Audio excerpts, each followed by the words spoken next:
May bagong ice cream. Ito yung pinakamasarap na ice cream dito. Para sa akin na dito sa Belgium.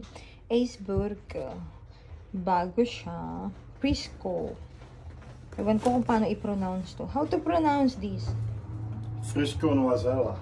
Frisco Noisella. Is that French? Yes. Met Bercero. 3 piraso lang. 3 euro something. Ilagay na natin siya sa freezer.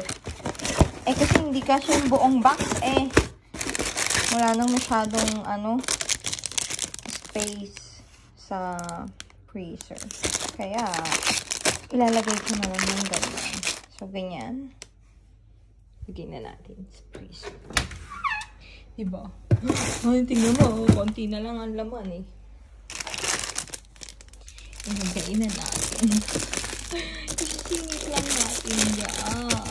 Mamaya na natin yung lalamunin. Marami ng sort of ice cream ngayon. Kasi nga, malapit lang mag-summer. Spring pa lang.